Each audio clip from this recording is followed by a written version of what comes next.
Hi folks, we are Sophie and Philippe, two professional chefs and regenerative farmers.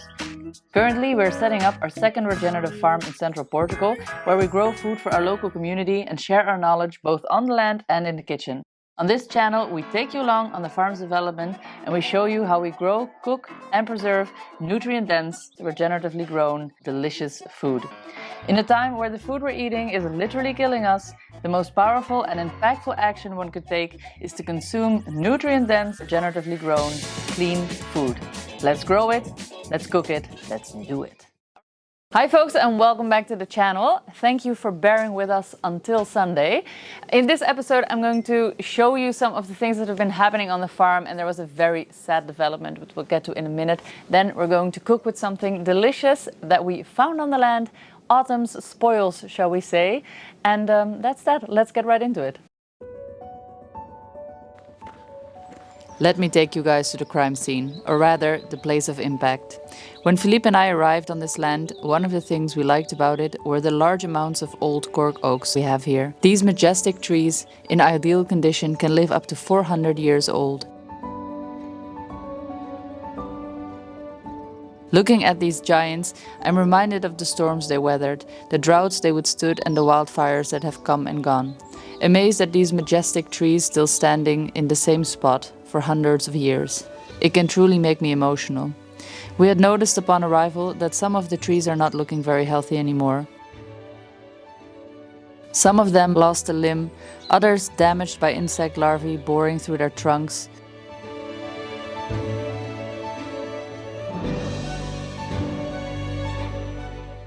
Some trees look better than others, but one in particular looked like it was at the end of its tethers. So it did not come as a massive shock when one of the tree's main branches had come falling down during a windy night and had crushed one of the entrance gates. This gate was made by hand by Philippe and Renato at the very beginning, and even though they built a sturdy fence, it definitely was no match for the rotten oak branch. The rest of the tree, which remained standing, now got a bit of an eerie feel to it, as it was a potential danger of coming down on top of someone or the electrical line which runs alongside it quite closely. We decided it was not worth risking it, and we took matters into our own hands. Philippe got out his chainsaw, sharpened it and started cutting to take it down, before it came down on its own.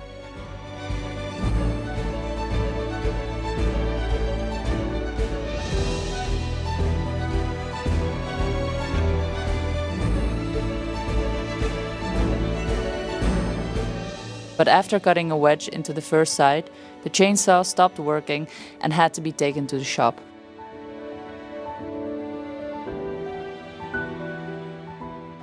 As soon as the chainsaw was back in action, Philippe got back to work and started by first cutting up the branch which was sprawled over the fence.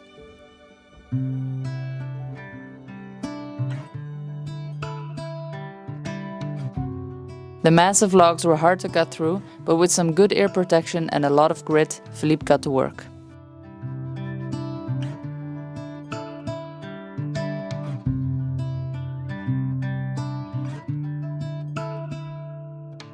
Cantarolar o sopro do mar. Portugal is famous for its cork oaks, the Quercus suber, which are carefully harvested for their cork, the unique protective layer that forms around their trunks.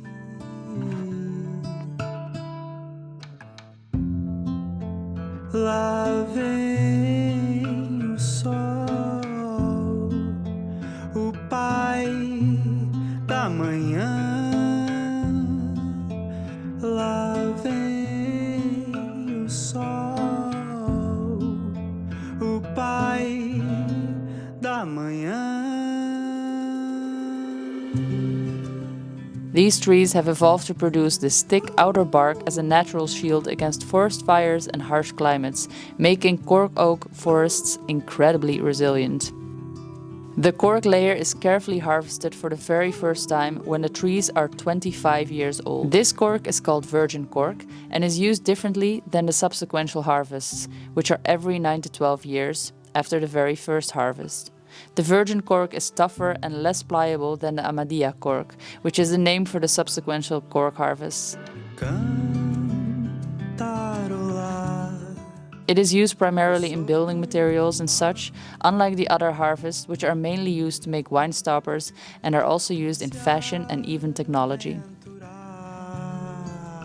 Philippe then moved on to the felling of the tree, which was a nerve-wracking moment, to say the least.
Even though the loss of this tree is definitely a sad moment on the farm, we plan on using this wood for multiple purposes. Some of it will be used to just decompose on the spot and serve as somewhat of a bug hotel. Some of it will go into our fireplace, and other bits will be used in order to light up our barbecue. And also, of course, the parts that are smaller and can be chipped will be used in the paths in our vegetable garden. So this tree will not go to waste, but it's always very sad to see one go. Luckily for us, at the base of the old trees, there is a sea of young growth showing, which bodes well for the future of our land. The rest of this week we spent tending to our gardens and to the herb garden. Just for a quick feel-good moment, this is what the herb garden is currently looking like. It is still producing flowers and herbs in abundance, and we are heavily visited by both bees and bumblebees every day still.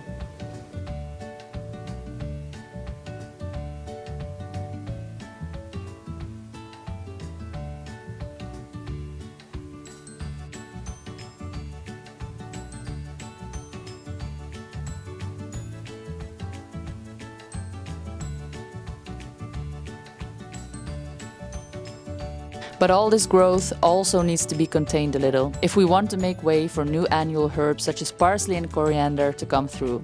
So I took the time, together with my mom who is visiting, to cut back some of the annuals which dried out, like our pennyroyal and savory, as well as cutting back our physalis plant, which was starting to really take over, and of which the fruits with these dropping temperatures would not ripen anymore.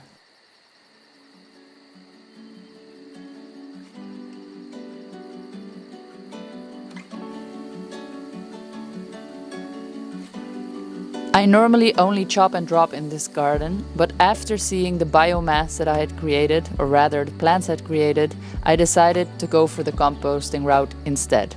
Philippe was kind enough to take the piles that I had made and take them down to the compost.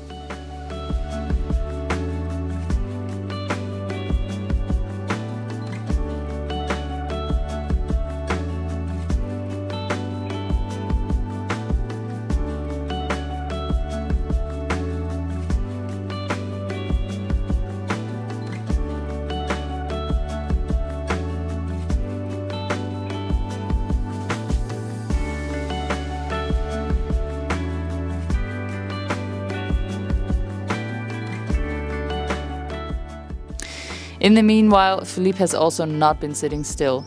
The days during which he was not chopping back the tree, he spent harvesting our olives. We like to harvest early as the oil is more flavorful and has a lot more character.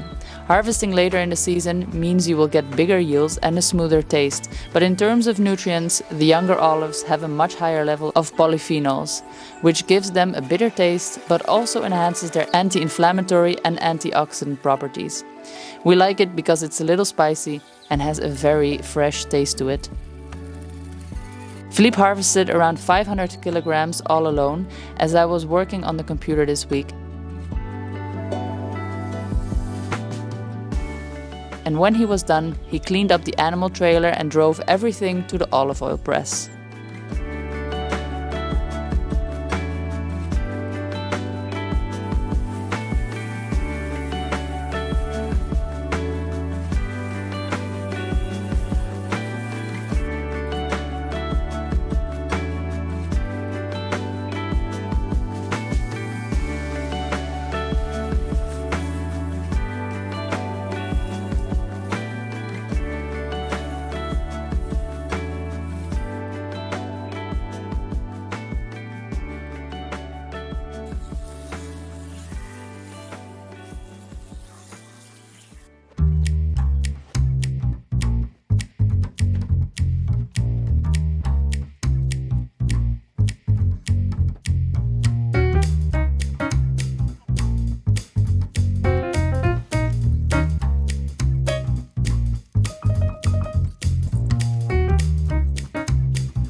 Oh, yeah. Let's go and harvest some of autumn's bounty and make ourselves a wonderful lunch.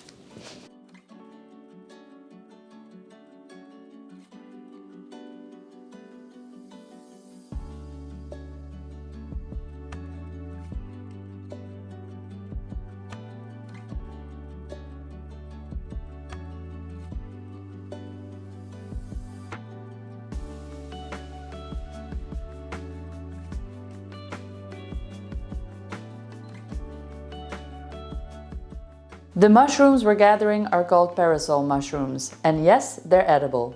But be careful, there's a similar looking mushroom out there that, while not deadly, can lead to some pretty uncomfortable digestive issues. To make sure you've got the right one, start by checking its size and appearance. Parasol mushrooms are quite large, with a cap that resembles an open parasol. The cap is scaly with a shaggy texture and often has a darker bump in the center. The gills underneath are white and free from the stem, which is tall, slender and has a distinct movable ring.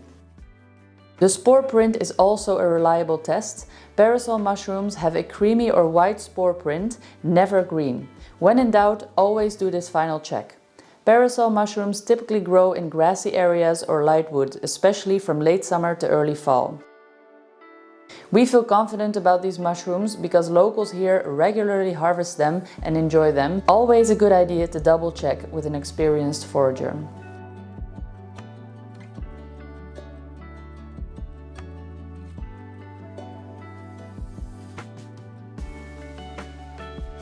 This lunch is a combo effort by myself and Philippe. He lit up the barbecue we made last year, and he will be using the homemade preservative-free barbecue sauce we made last week on some pork ribs. I love barbecue, and this one was no exception. While Philippe is outside tending to the meat, I will be in the kitchen making the mushrooms, some quinoa and a crisp salad using veggies we have grown and are selling in our vegetable box this week. Alright, so we have our beautiful parasol mushrooms, and I also am going to show you what was in this week's veggie box for our local community, and I'm going to use some of those ingredients for this really wonderful lunch. Philippe is outside, he put on the barbecue, he's got the meat cooking. I'm really looking forward to this lunch. It's going to be a bit of everything. My parents are still here, so let's have an autumn lunch that we can still probably enjoy outside. In the box this week we have a salad mix with Asian greens, a mixed bundle of fresh herbs, chard, radishes, normal lettuce, Russian kale, a bit of beetroot, our last aubergines, fresh green peppers, and lastly, onions and red jalapenos. Everything is now put away. I'm going to start and move on to lunch. This means that I'm going to pop these onto the counter for a second. For this lunch, you will need 3 to 4 large parasol mushrooms, 400 grams of quinoa, a few handfuls of dried tomatoes, a few more handfuls of pumpkin seeds. We are using our homemade tomato flakes with oregano. If you don't have this and you don't have time to make it, you could substitute this with sweet paprika powder. A few small onions, some garlic, 200 grams of chickpea flour, and we will also use some olive oil, curry powder and coarse salt. We started the party off with our quinoa dish. Just slice your onions in half moons and in a large pot sauté them until they are golden in a generous amount of olive oil. Then add in some chopped garlic. Sauté a little more and add in about 1 teaspoon of salt. The main ingredient that really adds depth of flavor to this dish are the dried tomatoes. Just coarsely chop them up and then also add those in.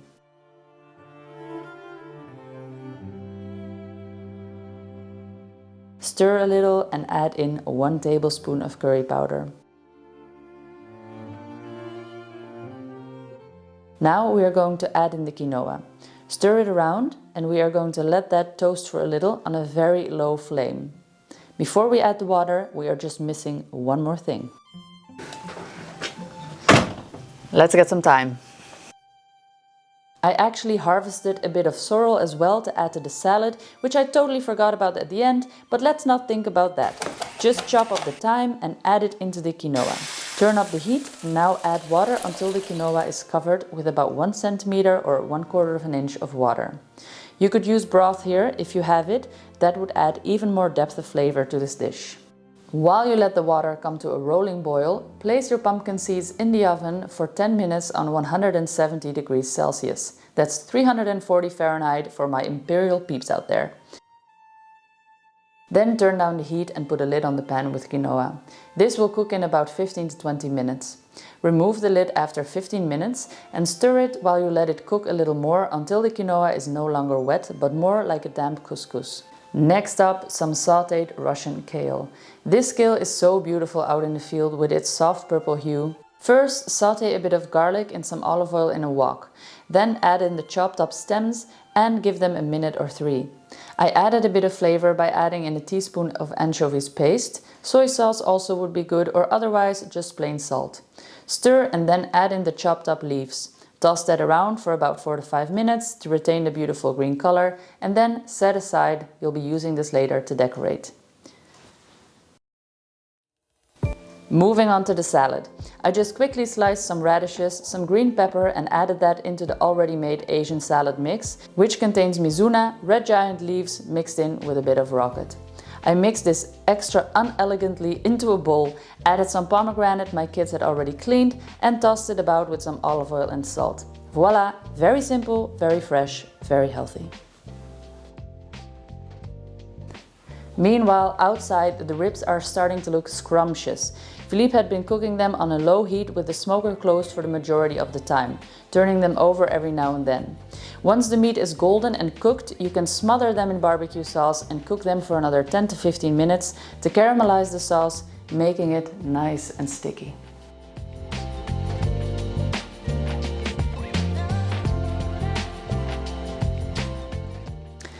Now it's time for the last element, the one we have all been waiting for, the breaded mushrooms.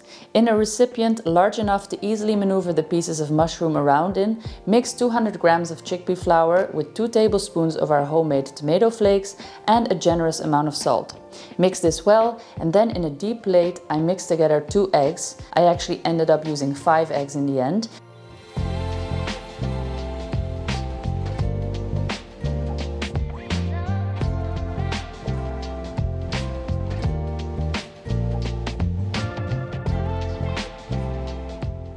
To make sure that the crust will be nice and crispy, chickpea flour beats normal flour and you should coat them well. Starting with the flour, moving on to the egg mixture and then back into the flour mix.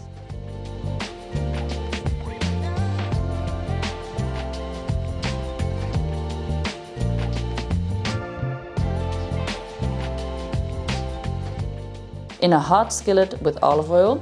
Now fry them on both sides until they're golden. This takes a couple of minutes on each side, not more.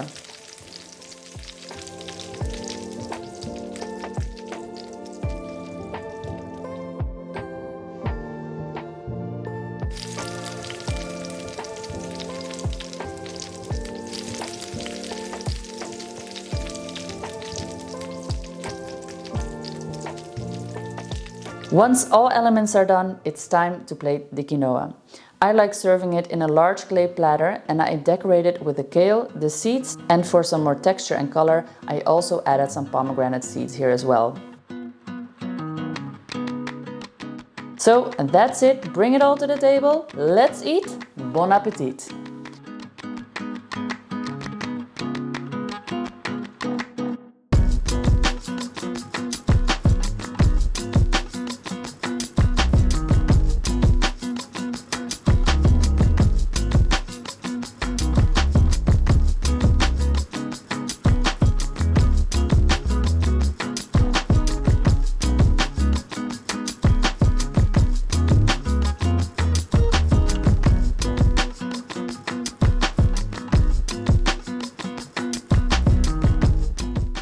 While we are enjoying this delicious lunch, I wanted to let you all know that besides of course the full recipes, we also have new dates up on our website for our on-site cooking and gardening courses. So if that is something that you would enjoy, definitely go and check that out. We also have a newsletter you can subscribe to, where we share exciting news first, give out discounts for courses, and keep you up to scruff with all things cooking and growing. Thank you all for watching. See you on the next one. The Farming Chefs. Peace out.